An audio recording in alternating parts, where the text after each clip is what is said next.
Olá, boa noite. Há 5 décadas, o Globo Repórter leva até a sua casa imagens e informações sobre o nosso planeta. Sempre com o cuidado de mostrar como é importante proteger a natureza e o quanto dependemos dela. No programa de hoje, vamos relembrar cenas marcantes das mudanças sofridas pela Terra. Imagens deslumbrantes, algumas assustadoras. Nessa viagem pelo tempo, vamos ver o resultado das ações do ser humano sobre o meio ambiente, para o bem e para o mal. E conhecer pessoas que encontraram no Globo Repórter um motivo para mudar de atitude. Como as amigas que estão ajudando a reflorestar a Mata Atlântica, ou o jovem que tem como profissão o estudo das aves. Eu convido você a embarcar nessa jornada que vai nos ajudar a entender o futuro que estamos criando para o planeta.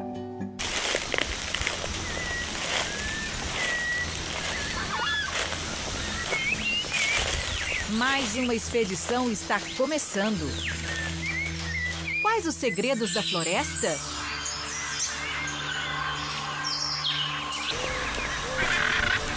Que pássaros são esses? Onde vivem? O que comem? Perguntas muito simples como estas viraram marca do Globo Repórter. Sabe por quê? Porque perguntar é preciso quando a intenção é deixar o nosso público por dentro de tudo. Mais de 2.000 programas foram recheados de respostas.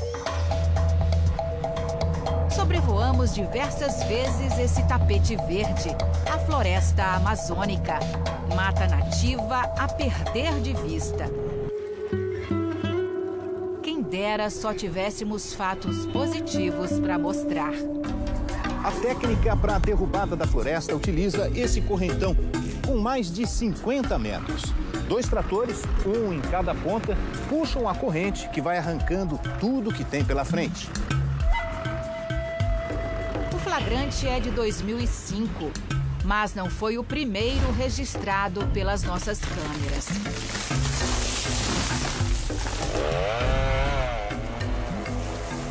A passarada destas matas vai ter de cantar em outras árvores bem longe daqui.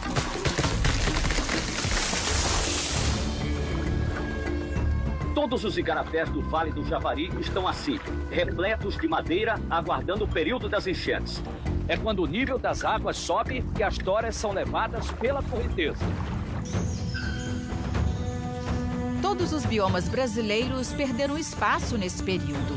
E mesmo com as denúncias, os desmatadores se multiplicavam, como há 35 anos, no coração da Mata Atlântica. Quem comanda a derrubada é Rainor Greco, um homem que ficou conhecido como Carrasco de Árvores. Ele dirige 60 homens que trabalham com motosserras, tratores, caminhões. E ele escolhe pessoalmente cada árvore que vai morrer.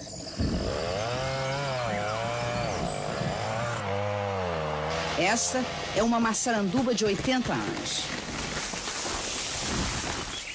Quantas árvores o senhor derrubou, senhor Rainor? Bom, se eu fiz isso sem parar, se esse foi o meu trabalho até hoje, seria muito difícil calcular.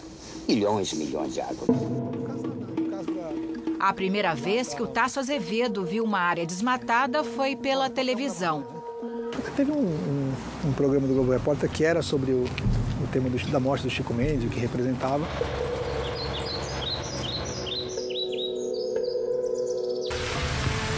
O cerrado, que ele também conheceu no nosso programa, foi essencial para que ele decidisse que profissão seguir. Eu tinha, sei lá, acho que 14 anos, 15 anos. Um pouquinho depois eu fui visitar o Parque Nacional das Emas. E aí foi lá que eu decidi fazer engenharia florestal. O Globo Repórter, ele ao mostrar esse Brasil desconhecido e tão lindo e tal, ele cria a conexão, uma conexão afetiva nossa com a natureza, por um lado. E por outro lado, do outro lado tem as reportagens que mostram os problemas. Ele fez os cálculos de quanto a Amazônia perdeu de área verde nesses 50 anos. A floresta está chegando a um ponto de não se recuperar mais. Eu nasci em 72, quando tinha 0,5% de desmatamento na Amazônia, hoje tem 20%. Né? Na Amazônia, por exemplo, já não se trata mais da gente só parar de desmatar. Já tem lugares que a gente tem que recuperar. Sempre fomos atrás do que é de interesse do público. Dependendo da intenção, não há mal algum em explorar um santuário. Um destino exigiu ainda mais cuidado e estratégia. Voamos ao ponto mais isolado do Parque Nacional, Montanhas do Tumucumaque. E descobrimos a Amazônia original, intacta, intocada, igual às matas de 500 anos atrás. Essa é uma região de mata fechada. Nunca foi feita uma expedição científica aqui, muito menos de reconhecimento. E a gente teve que trazer tudo. Comida, gerador. Nessa Amazônia grandiosa, pequenos animais desafiaram nossos olhos.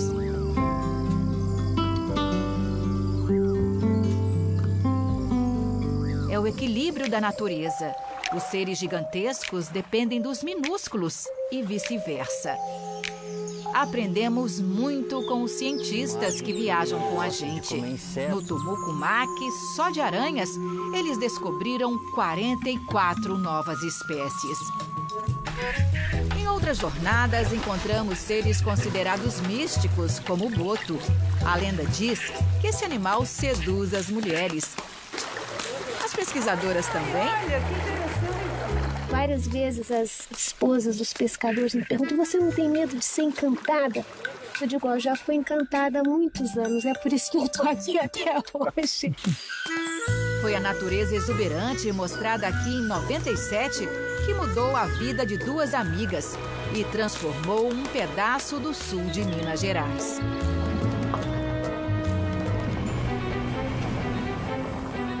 A estrada de terra nos leva à Serra da Mantiqueira. O mar de montanhas desenha a paisagem rural.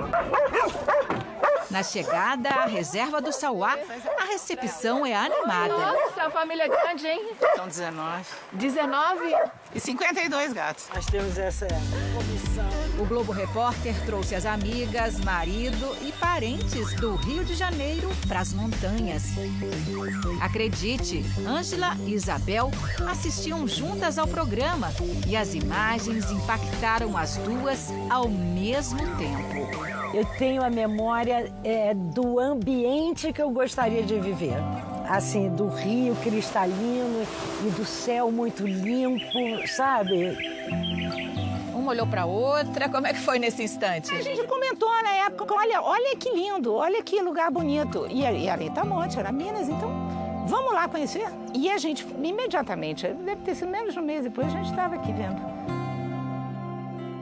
E o que elas viram na TV rendeu frutos. A Ângela e a Isabel desenvolveram a vocação que elas sequer imaginavam. Elas começaram a plantar.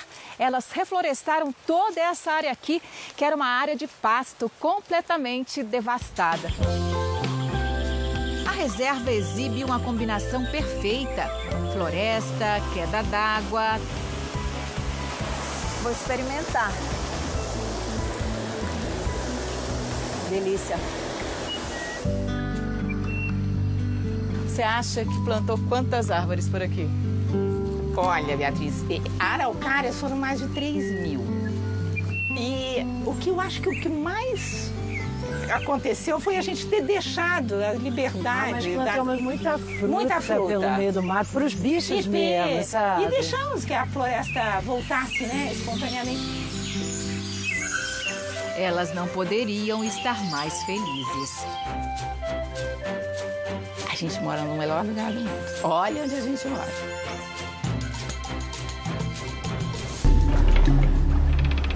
Se alguns programas realizam sonhos, outros alertam para os pesadelos criados pelos homens. O Pantanal original já não existe mais. As queimadas são a grande ameaça. O mundo se assustou com os incêndios. Dados atualizados mostram que 26% da vegetação pantaneira queimaram em 2020. A estação das chuvas chegou e o verde voltou a tomar conta de milhões de hectares que tinham virado cinzas.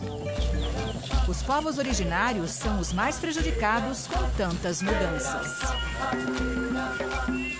Os moradores das cidades jamais vão entender a integração deles com a natureza, como o povo Mati, na Amazônia.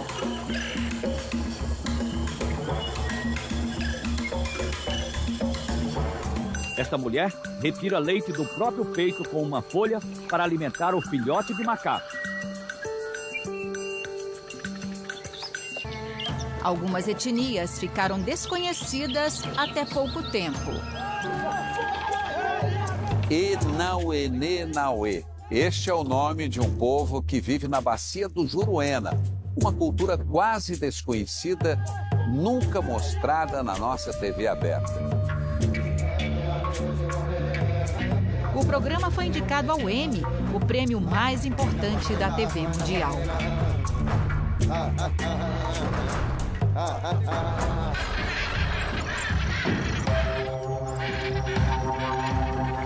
Estamos de volta à aldeia dos Camaiurá, no Parque Indígena do Xingu. A população indígena, que vinha caindo ano a ano, começou a se recuperar em 1980 e saltou para quase 900 mil. Os direitos dos povos indígenas estão na nossa Constituição, mas nem mesmo as leis impedem que eles sejam atacados e tenham as suas terras assaltadas por garimpeiros e grileiros e ainda têm que resistir aos avanços das plantações de soja. Há 20 anos, a fartura da pesca impressionava. De repente, os peixes voam, tentando escapar. Nosso propósito era acompanhar o maior ritual fúnebre da região, o Quarupi. A partir de agora, a mãe de todas as árvores incorpora o homenageado do Quarupi, o cacique branco do Xingu, o sertanista Orlando Vilas Boas. Ele foi o criador do Parque Indígena do Xingu, onde passou quase toda a sua vida. Nunca um homem branco recebeu homenagem tão tocante. Tenho um enorme orgulho de poder dizer que eu sou filho do Orlando Vilas Boas. Hoje a casa de Orlando está abandonada. Mas a cultura, as tradições, os Camaiurá preservaram muito bem. O jeito de fazer o beiju, o prato mais constante. Como cozinham o peixe. As danças.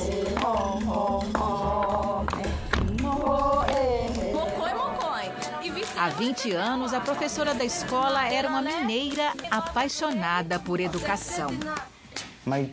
Essa paixão ela passou para o atual professor. Eu comecei a estudar com a professora que chamava Andréa Duarte, né? Que mora em Belo Horizonte, parece, se não me engano. Ela me alfabetizou. Andréa se mudou para São Paulo, a maior cidade do Brasil. Ainda está envolvida em projetos com a arte indígena e guarda os 5 anos na aldeia como aprendizado para a vida toda. Essa lógica de vida muito coletiva, onde você não precisa de uma instituição para ser educado, para formar, você não precisa de um museu para apresentar a sua arte está no corpo, sua arte está na vida, você está o tempo inteiro numa relação coletiva, então isso é algo que eu sinto muita falta. Aqui na cidade tudo é muito individualista, né? Claro, de vez em quando eu fujo para a natureza. Faz tempo que os encantos do mundo digital conquistaram parte da aldeia, mas alguns rituais ancestrais resistem. Bem perto da antena de internet que conecta a aldeia ao restante do planeta, quem olhar com atenção vai ver essa pequena abertura aqui, uma espécie de janelinha. É por aí que a Pouca Toalo, de 13 anos, consegue ver o mundo.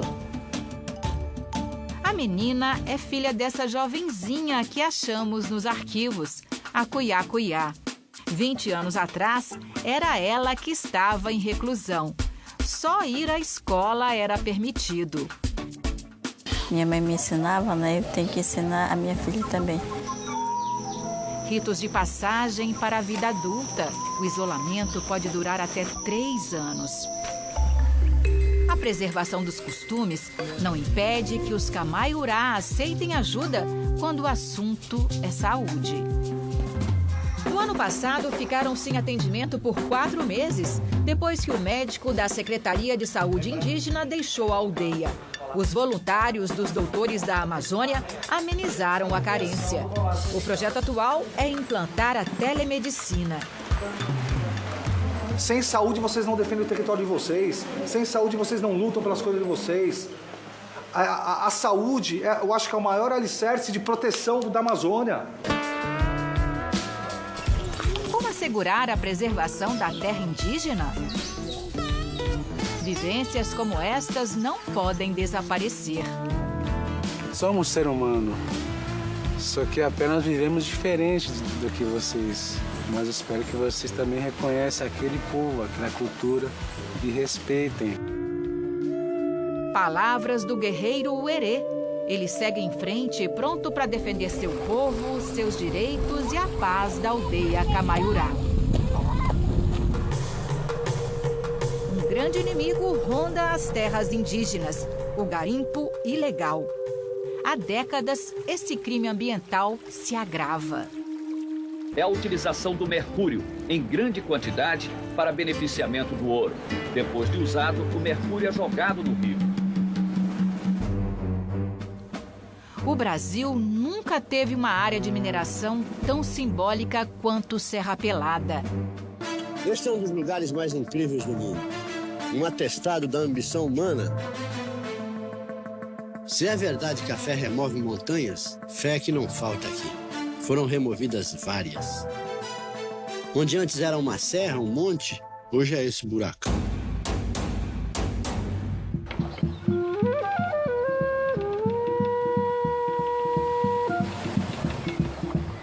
São documentos valiosos no ar nos últimos 50 anos que nos levam a entender melhor o Brasil e o planeta.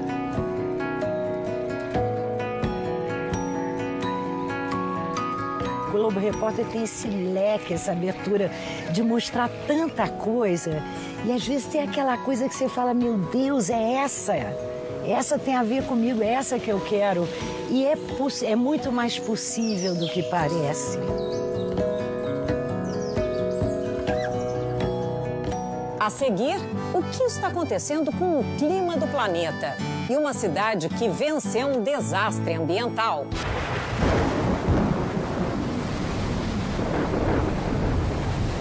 Nos anos 1970 e até os 80, o mundo mal conhecia a palavra ecologia. E o Globo Repórter já chamava a atenção para a importância da preservação da natureza. Muito pouco se sabe a respeito do clima e do comportamento do tempo. Seca constante. Parei porque não tem chuva, a sementezinha que tinha nós botamos debaixo do chão e perdeu-se. Os últimos 8 anos foram os mais quentes já registrados.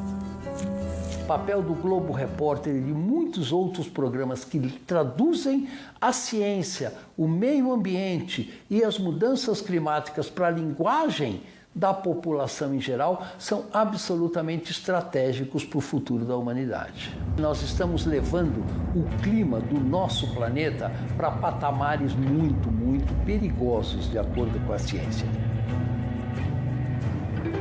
Além de cientistas, buscamos a sabedoria popular para contar os mistérios do tempo. Prepare o seu coração. E então, se quando eu falo, eles acreditam, é médico, é fazendeiro, é doutor. Pras coisas que eu vou contar. Esses homens observam as nuvens, os pássaros, os insetos para traçar a previsão. Esse aqui é o boletim meteorológico do seu Antônio. Ele diz o dia que vai ter chuva, muita chuva, temporal, ó. Uma situação que se agrava a cada ano. Estamos diante de uma anomalia. Em 2016, o fenômeno El Niño foi levado ao extremo pelas mudanças climáticas, gerando uma tempestade sem precedentes. A consequência? Um mangue morto, sem chances de recuperação. O microfone tá ligado? A fúria do tempo já nos surpreendeu durante gravações. Nossa, é impressionante. Olha os raios ali. Muito mais que um susto, desolação. Nossa, olha as telhas aqui no chão. Os caibros da casa, os móveis, tudo do lado de fora. Tipo um furacão, um tornado, um troço assim, não dá nem pra explicar. Mesmo estudando o clima há várias décadas, o físico Paulo Artacho ainda se surpreende com a velocidade das transformações e dos riscos que corremos. Um futuro de um planeta com 4 a 5 graus mais quentes do que há 100 anos atrás, com muito mais eventos climáticos extremos, chuvas muito fortes, secas, com aumento do nível do mar. Isso é o que nos espera se a sociedade e os governos e as empresas não acordarem para a emergência climática que nós já estamos enfrentando hoje. Pode parecer exagero andar com uma máscara dessa na cidade de São Paulo. Mas no futuro, quando pessoas e automóveis tiverem se multiplicado, esse visual talvez não seja tão alienígena assim. Nesse mundo de óxidos e monóxidos, vai ser preciso cada vez mais proteger o pulmão. Ainda não precisamos usar uma máscara como a da Ilse. Não que o ar de São Paulo esteja puro, mas daquele tempo para cá, muitas leis ambientais obrigaram a mudança na fabricação de carros, na qualidade dos combustíveis e até a instalação de filtros potentes nas chaminés das fábricas. A poluição estava chegando a um ponto que tomar uma atitude era questão de sobrevivência.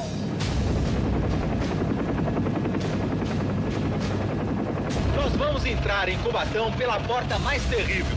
Vamos entrar pelo ar. Nós estamos voando bem em cima da cidade, no meio de uma névoa que cobre permanentemente Cubatão. Não é uma névoa comum. Isto aqui é um verdadeiro coquetel de gases tóxicos.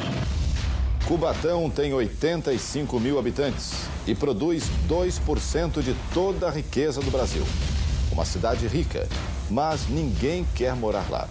É a cidade mais poluída do mundo. Um desastre ecológico produzido conscientemente pelo homem e que fez do próprio homem a sua maior vítima. Naquela época, os hospitais de Cubatão ficavam lotados de pacientes com problemas respiratórios. E havia aumentado muito o número de natimortos e casos de anencefalia. O perigo não vinha só do ar. O rio é praticamente um barril de petróleo. O cheiro é fortíssimo.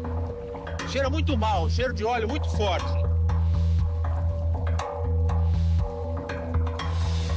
Agora eu vou pegar um pouquinho dessa água, se é que isso aqui pode se chamar de água. Olha só, totalmente preta.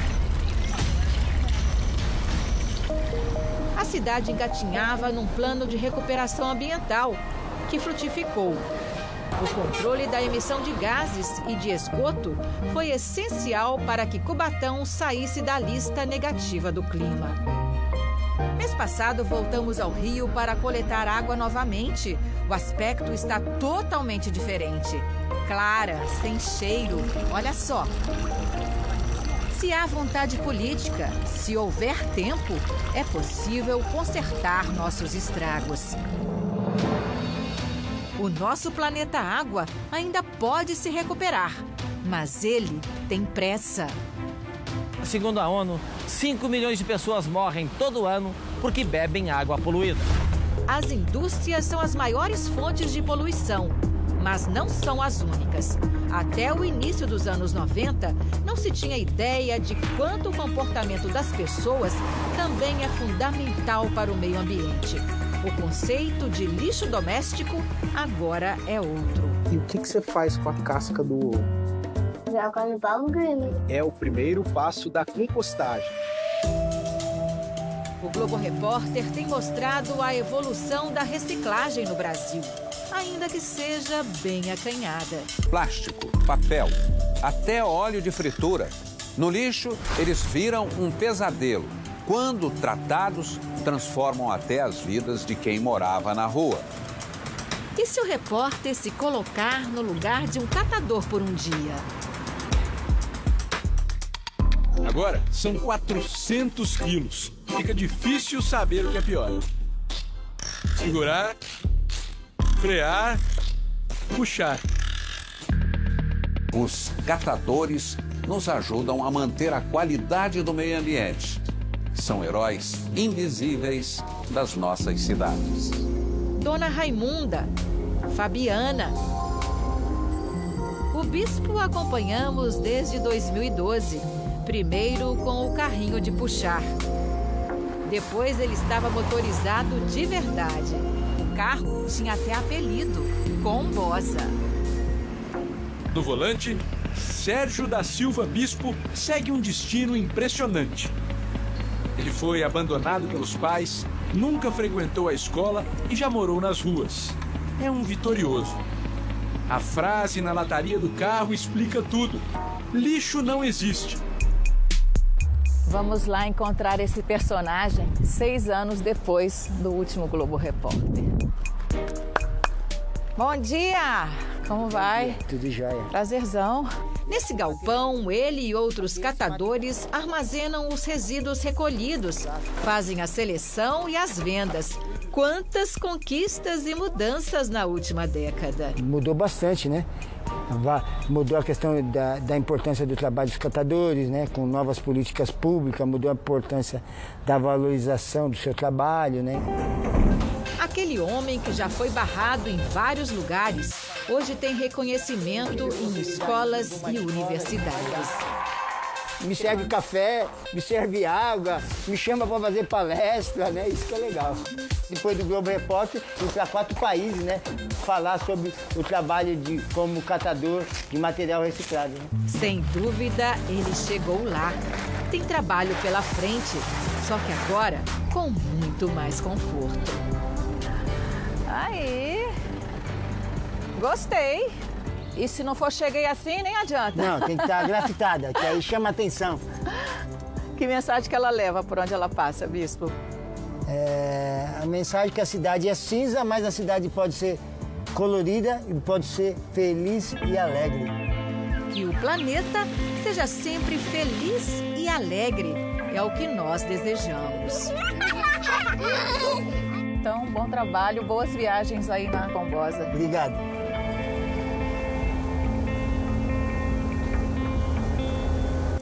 A seguir, a batalha de vida ou morte das baleias e o menino que descobriu pelo Globo Repórter que estudar aves era sua vocação.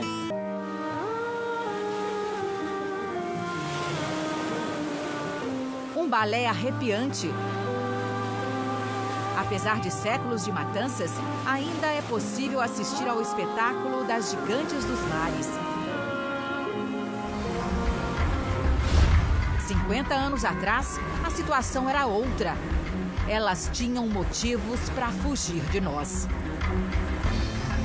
No fim dos anos 1970 e começo dos 80, o Globo Repórter testemunhou a perseguição e a morte das baleias mundo afora. Só neste século, os homens já mataram mais de 2 milhões de baleias e continuam a matar umas 20 mil por ano, colocando várias espécies sob ameaça de extinção. No dia em que a equipe do programa acompanhou esse baleeiro, 6 fêmeas e um macho foram capturados. É lá de cima que olhos bem treinados procuram as baleias. É subindo para respirar que a baleia se despede da vida.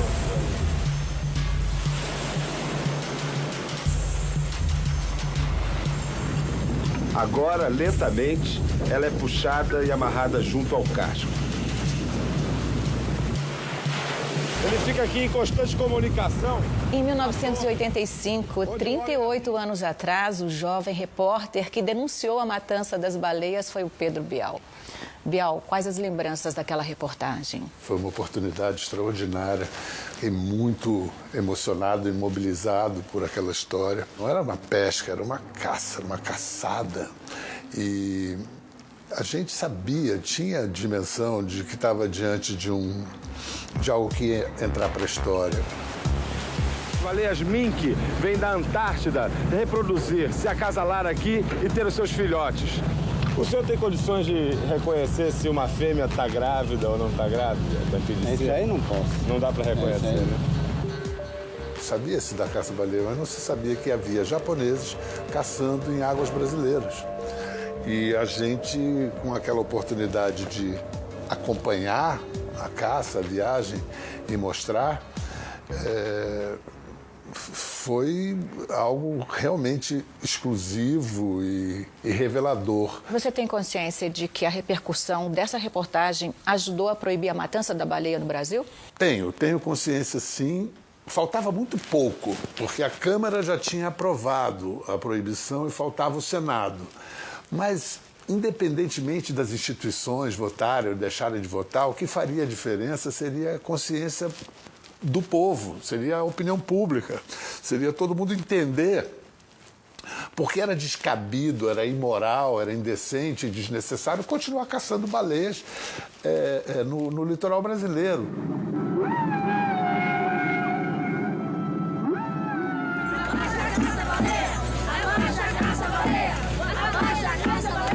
Os protestos se espalharam. Passou a ser comum o duelo entre caçadores e grupos de defesa da natureza, como o Greenpeace.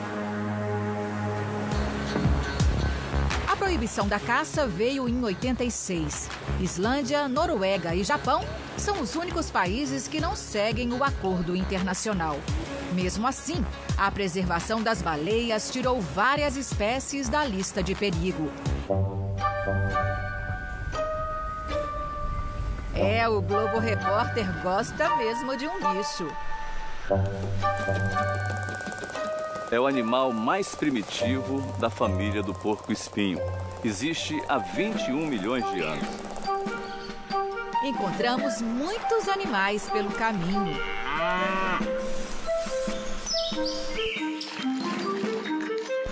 Outros procuramos arduamente. Aqui, ó, tá vendo? Essa aqui é da frente e essa é de trás. Tem onça aqui pertinho da gente? Pode ter sim. Onça pintada, o maior, o mais temido predador sul-americano. Nossa busca vai atravessar as mais belas florestas do Brasil. Pantanal, Amazônia, Caatinga nordestina. Muitas estão com o colar de monitoração, mas um número infinitamente maior caiu nas garras de outro grande predador. E a matança continua. Em apenas um mês, 500 coros de onça foram apreendidos, mas não há ninguém preso por esse crime. Simba, um jovem de 4 anos, é mascote, mas não é um animal doméstico.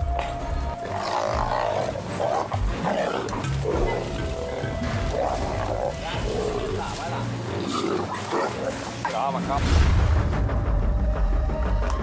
O jacaré já estava ameaçado de extinção quando conseguimos estes flagrantes.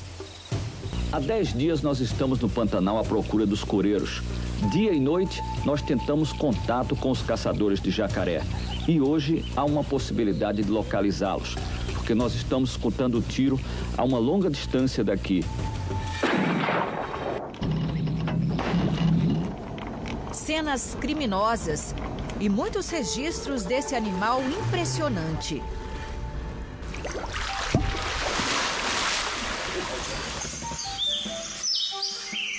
O Globo Repórter popularizou uma armadilha do bem. Pássaros capturados, examinados, anilhados e novamente soltos na natureza. É um flautim. A rede não machuca a ave. Você desveste a cabeça dele como se fosse uma... É isso aí. O Luciano participou de um programa em 2011. Ele se apaixonou pelas aves aos 12 anos e tinha até um apelido característico. No começo eu levava o meu irmão com um binoclinho pendurado no pescoço e procurando os passarinhos. E aí não demorou para todo mundo, o menino passarinho tá aí, o menino passarinho, menino passarinho. E aí ficou, Luciano menino passarinho. Aquele menino, fã do Globo Repórter, hoje é formado em biologia. Criança dorme cedo, né? Eu lembro que era um dos dias que o pai deixava você dormir um pouco mais tarde, meu pai, porque tinha o Globo Repórter de bicho, o Globo Repórter de natureza. O Globo Repórter, ele alimentou muito minha paixão pela natureza, mas ele me botou num trilho profissional, assim, porque ele me mostrou que a ornitologia é uma profissão, que é o que eu sou hoje. Eu sou ornitólogo, sou um especialista em aves. Cantinho preto cantando aí. Tchic, tchic, tchic. Olha um tapaculo preto aqui, ó. Esse é um bicho super exigente, só vive em área de floresta, super preservada e nas montanhas da Mata Atlântica. O que a gente observa é que a tecnologia mudou muito desde que o Luciano começou a acompanhar os programas de natureza do Globo Repórter. Ele vem super bem equipado aqui para a mata, mas com equipamentos mais eficazes, mais leves. A gente vê que você tem o canto de todos os passos aí na sua mão, no celular. Exatamente. Hoje em dia a gente tem, não é só um, tem alguns aplicativos, mas tem um especial que você tem literalmente todas as aves do Brasil. E aí, além das imagens e informações, você tem os cantos, as vocalizações, né?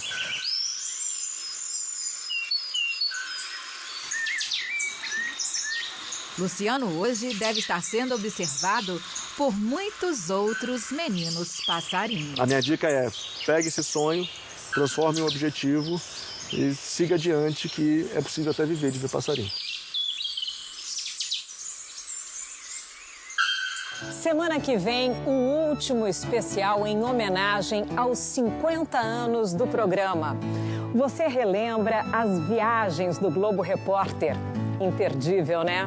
Uma ótima noite para você.